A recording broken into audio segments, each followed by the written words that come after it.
Welcome to the Three Martini Lunch. Grab a stool next to Greg Columbus of Radio America and Jim Garrity of National Review. Three Martinis coming up. Hey, really glad you're with us for the Tuesday edition of the Three Martini Lunch. Plenty to talk about again today. And Jim, other than the luggage thief, I think we have the first prominent resignation in the Biden administration. Kim Cheatle, after much pressure, has officially tendered her resignation. Her letter was released this morning. She says she made the quote-unquote difficult decision to leave the agency with a heavy heart. Quote, in light of recent events, it is with a heavy heart that I have made the difficult decision to step down as your director. The CNN report says she also acknowledged that on July 13th, the day of the Trump shooting, the agency fell short of its mission to protect our nation's leaders. In a statement, President Biden said he and First Lady Jill Biden are grateful for Cheatle's decades of public service and will appoint a new director soon. Quote, as a leader, it takes honor, courage, and incredible integrity to take full responsibility for an organization tasked with one of the most challenging jobs in public service.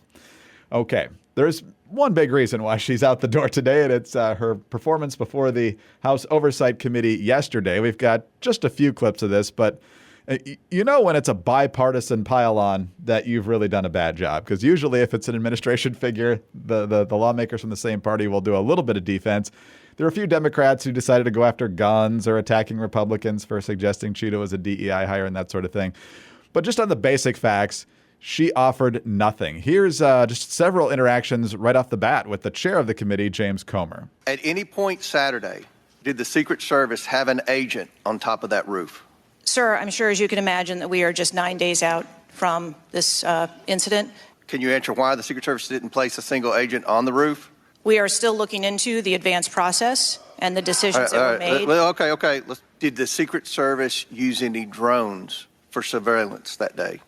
So again, I'm not going to get into specifics of that day in itself, but there are times during a security plan that the Secret Service does deploy an asset like a drone. There were reports that the shooter used a drone just a few hours before the rally start time. Is that accurate? I have heard those same reports, and again, am waiting for the final report. Do you know, I'm not asking yes or no, but do you know if the shooter used a drone before the shooting? That information has been passed to us from the FBI. How many Secret Service agents were assigned to President Trump on the day of the rally? Again, I'm not going to get into the specifics of the numbers of personnel that we had there.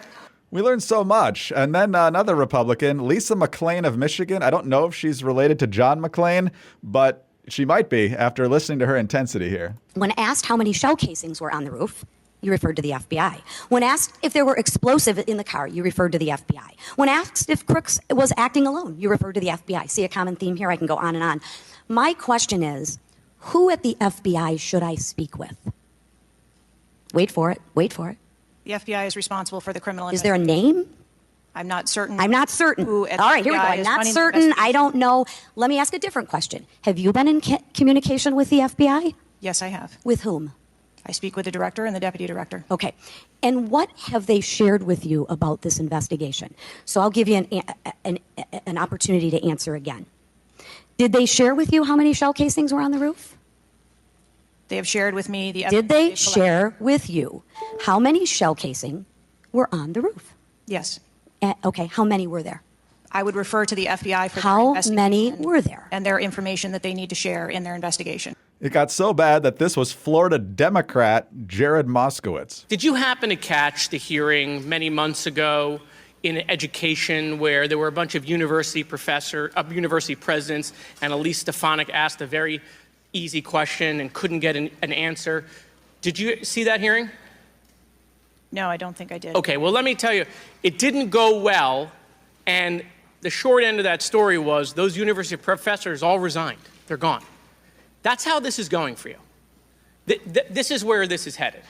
And on top of that, after the hearing, the chairman, James Comer, and the ranking member, Jamie Raskin, who normally agree on nothing, signed a joint letter saying that she had to resign. So I think she was left with few options today, Jim. So she's right to be gone, but there's still all these lingering questions out there. You could almost hear those university professors watching this hearing yesterday and saying, wow, she's doing terribly. We didn't do nearly as bad as that. But with the news this morning that Director Cheatle has offered her resignation, not been fired, but I think it was pretty clear when both, when the castigation is that universal. Just imagine, she kept saying, "Oh, it's only been 9 days." Only been it's been 9 days. Right. You think you'd be able to answer some questions. Imagine if a day or two after she had said, "This is, because some of the questioning," and I noticed you didn't play the Nancy Mace questioning from yesterday because it is not up to the broadcast standards of our listeners. We would have to have a 7-second delay. Not always a fan of Nancy Mace, but I think her anger in those questionings was completely justified. But one of the questions was, do you see this as a colossal failure? And Cheatle kept saying this was a failure, but didn't want to use that modifier, colossal. Look, this was about as, unless Trump had died, that's the only way this failure could have gotten bigger, right? It was just sheer dumb luck or the hand of God that, caused Trump to not die from being shot. So the question is, imagine if 3 days afterwards she said, "This is an unacceptable failure. I will be resigning in 6 months to ensure a smooth transition to my successor, without all of these demands, without all this stuff." Then I think she would have gotten a little bit of credit for it. She's resigning now, but I don't think when you've basically been to a point where not even, the most partisan, Democrat can find anything to defend you on, you don't get any credit for resigning at that point. There's no, oh, good for you, you did the honorable thing. And that's one of the reasons why the letter from President Jill Biden. I'm sorry, did I say Jill Biden? I should have said Joe, but I do notice the first word in the president's statement, the president's statement about it was that, was the first word in the letter was Jill, as in Jill and I have known the director for many years, et cetera. But the other thing is, it's an interesting parallel to Biden saying he's not going to seek another term.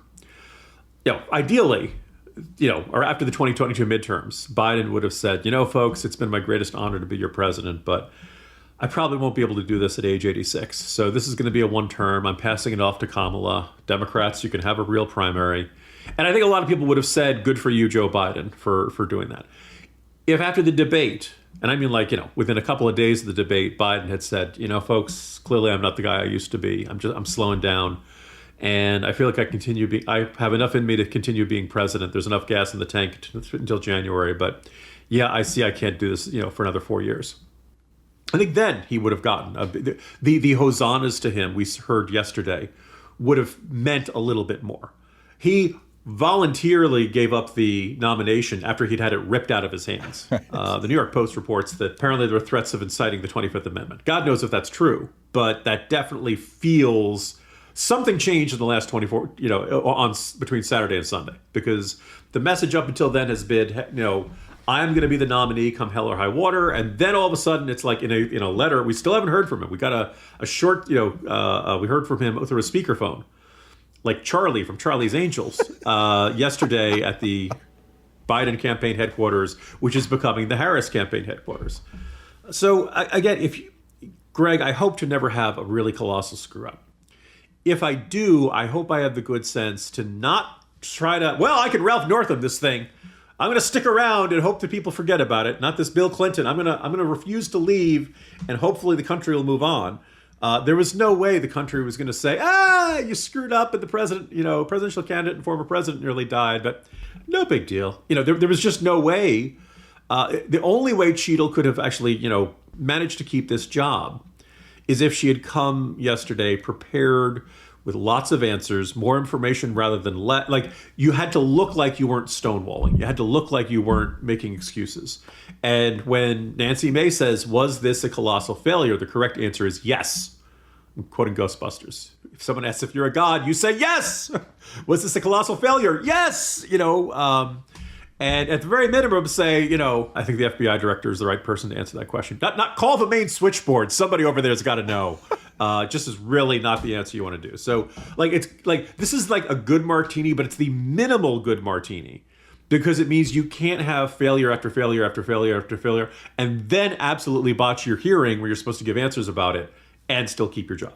Absolutely amazing. So I don't know if Kimberly Cheatle headed to a local watering hole last night, or maybe she'll do it now that she's no longer on the job. But if you're going to do it, take Z-Biotics first. If you take Z-Biotics first, the probiotic will make sure that your next morning is much better than it would be otherwise. Here's how it works. When you drink, alcohol gets converted into a toxic byproduct in the gut. And it's this byproduct, not dehydration, that is to blame for your rough next morning.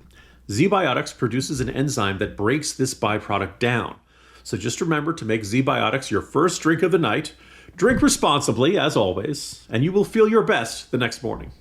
As I've always mentioned, my coworker definitely knew how much he could handle for many, many years. And then all of a sudden, he started to feel worse the morning after, and he couldn't really figure out why. And all of a sudden, we got the opportunity to advertise for Z-Biotics, and I'm not a big drinker, so I said, why don't you try it and tell me if it works? And he says, it absolutely works. So go to zbiotics.com/3ml to get 15% off your first order when you use 3ml at checkout.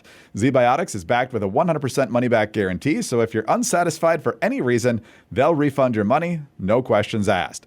Visit zbiotics.com/3ml and use the code 3ml at checkout for 15% off. Thank you, Z-Biotics, for sponsoring this episode and our good times. All right, Jim, on to our second martini. Could call it the bad, and it's the fact that the Democrats are about to nominate Kamala Harris, or the good if you think she's one of the weaker options that the Democrats had after Biden pulled out. But nonetheless, what Obama and others thought was going to be perhaps a robust mini-nomination, open brokered convention quickly turned into a uncontested victory lap for Vice President Harris. She, of course, made a statement shortly after Biden endorsed her on Sunday saying she's going to earn this nomination. And I guess it depends on your definition of earn. But she racked up a bunch of endorsements, and then she went going after the delegates. And last night, apparently, she secured enough delegates to become the presumptive nominee. So many different aspects to this, Jim. Number one, way to go, party of democracy. Obviously, a very open and full process here. But it's also interesting that Barack Obama, who by most accounts played a pretty significant role behind the scenes to get rid of Joe Biden, comes out with the statement after Biden endorses Harris saying, we want this full process. Our party's going to come up with this great way of figuring out the next solid nominee. And the party just absolutely turned its back on that idea. He was kind of standing out there by himself. Even Pelosi was on board by the end of the day yesterday. Yeah, I think this is less of a statement about how unified the Democrats are than that every other option, Gavin Newsom, Gretchen Whitmer, some people were talking up Shapiro, recognize that beating Kamala Harris for the nomination at the convention, which I think would be doable, not easy, but doable, and then unifying the party behind them to take on Trump in November, that was mission impossible. You probably could do one, but not the other. And for all of them except Newsom, by the way, so apparently there's this debate about whether two people can be from the same state. I always thought you couldn't, and somebody said, well, actually, technically, depending on the word. The short version is, one, you don't want to have two candidates from the same state, and then two, there's the constitutional question. But for everybody not named Gavin Newsom, right now you got a really good shot of being Kamala Harris's running mate. Definitely the case for Whitmer, definitely the case for Shapiro, Cooper in North Carolina, Senator Kelly from Arizona. But whenever I hear Senator Kelly, I'm always pretty sure he's going to bring about the Mutant Registration Act and go after the X-Men. That's just my where my mind goes on that one. Why have this fight? The Democrats have just, after spending the better part of this year insisting Joe Biden is not going to have to resign. He's not too old. He's just fine. He's got more energy than Karine Jean-Pierre. He's doing cartwheels. And then he plops on the debate. And then, don't worry, it's just a bad night. He had a cold. He's fine. And then for 3 weeks, he goes out and makes subsequent. So they're kind of traumatized that they have tried to do the Jedi mind trick, and the stormtrooper shot him. That was just, it did not work in any way, shape, or form. So now they just want things to be simple. And the simplest thing is nominate Kamala Harris. Don't have a messy fight. I imagine Jeff Blahar, my colleague at NR, and every other resident of Chicago is going whew, all right, so yeah, you're going to have some protests. Yeah, you're going to have the angry college students over Gaza and stuff like that. But at least you're not having a full-on delegate fight that would probably be this, like Mrs. O'Leary's cow, the second Chicago fire or something like that. So all in all, this is a fair, here's the thing. It's not that Democrats are unified in their love of Kamala Harris. They are unified in their sense. We've got to beat Trump. That if Trump wins, that's the end of everything. That's the end of democracy. That's the end of everything we care about, the end of abortion, all that kind of stuff. So in that sense, yeah, Kamala unified the party, but in baseball, sometimes the credit goes to this pitcher. And really, credit for unifying the party belongs with Donald Trump. That's true. Yeah, hatred for Trump, it's definitely more intense on the Democratic side than love for Kamala Harris. But it's fun watching the spin, though. You've got people saying, oh, there's a whole new vibe now, and there's just so much more enthusiasm. Mika Brzezinski said that pronouncing Kamala's name wrong, or if you call her Kamala, that's hate. A couple of other things that I thought were fascinating here. Let's just say, hold on, Greg. Yeah. Greg, can I just point out, it's not surprising somebody with the last name Brzezinski would be really touchy about mispronouncing names. Yeah. We all get used to it. Yeah, if I had a nickel for every time mine got mispronounced, be a wealthy, Mr. Columbus. Wealthy man. Happy Columbus Day. Got that. Oh, I've gotten that many times. Yes. You notice that it was almost instantaneous on Sunday on Twitter. A bunch of Democrats, from the trolling grifters at the Lincoln Project to actual Democrats, were out there with Donald Trump is officially the oldest major party nominee in American history. Age. Kamala Harris is only 59. She'll be 60 later this year. Youth versus being old and decrepit. And so what was absolutely ageist and completely discriminatory when we were talking about Joe Biden is officially a fair game. So hypocrisy running wild. Honest to goodness, 72 hours ago, a guy who turned 82 after the election, nothing to worry about. He's fine, sharp as a tack, as they say. Joe Scarborough assured us this was the best Joe Biden he'd maybe in the back, but maybe that was like a subtle insult. I've never seen him any better than this. This is as good as it gets. But no, now all of a sudden, now Trump is 78. Mm-hmm. He will turn 80 in the second year of a presidency if he were to win in November. I don't think that's a crazy concern. On the other hand, we did just watch this guy give a 92-minute speech, a week after being shot. So physically, he may not be your cup of tea, and he's not my cup of tea. He kind of tends to ramble. He's got his own wacky issues, but energy level does not seem to be a problem with Trump. No, not at all. And the other thing I'll mention, a couple things actually quickly. Number one, Amar Eliason, I think, of NPR said it first, that when Biden stepped down, that he was the George Washington of his party. I don't remember Hamilton and Adams and Jefferson dragging George Washington away from a third term bid, and then George Washington giving his farewell address and stepping away from politics. Joe Biden was clutching the Resolute desk with his fingernails, and then when they finally pried him away, they're such a sacrificial statesman. I can understand why she'd make the comparison, because both of them were born the same year. But no, yeah, Biden is not. Biden and George Washington have they're both been president. That's what they've got in common there. That's about it, though. If you're comparing any living politician to George Washington, it needs to be how they're way, way, way worse than George Washington, regardless of party. Nobody stacks up to George Washington. All right, well, let's talk about another great sponsor, and that is Lumen. Look, with all the insanity going on in our headlines right now, you still got to make sure that you're taking care of yourself. You want to make sure you're eating right, you're sleeping right, and all that stuff. And there's no easier way to figure it all out than with Lumen, the world's first handheld metabolic coach. It measures your metabolism through your breath. You literally wake up in the morning, take a deep breath, breathe into your Lumen, and it gives you the reading. It tells you what you're burning right now. Is it fats? Is it carbs? And whatever else is going on. It gives you tailored guidance to improve your diet, workouts, sleep, and even stress management. Your metabolism is your body's engine. It's how your body turns the food that you eat into the fuel that keeps you going. And because your metabolism is at the center of everything your body does, optimal metabolic health translates to a whole bunch of benefits, including easier weight management, improved energy levels, better fitness results, better sleep. Lumen gives you recommendations to improve your metabolic health. So if you want to take the next step in improving your health, go to lumen.me/3ml to get 15% off your Lumen. That is lumen.me/3ml for 15% off your purchase. Again, that's lumen.me/3ml. Thank you, Lumen, for sponsoring this episode. All right, Jim, on to our final martini, a crazy martini now. Israeli Prime Minister Benjamin Netanyahu is in town. He's going to make an address to a joint session of Congress on Wednesday. And of course, a bunch of Democrats are going to boycott and protest because They think he's a war criminal and all this nonsense. But he arrives yesterday. Biden's not there. Harris isn't there. Pretty sure even Blinken wasn't there. I could be wrong about that, I guess.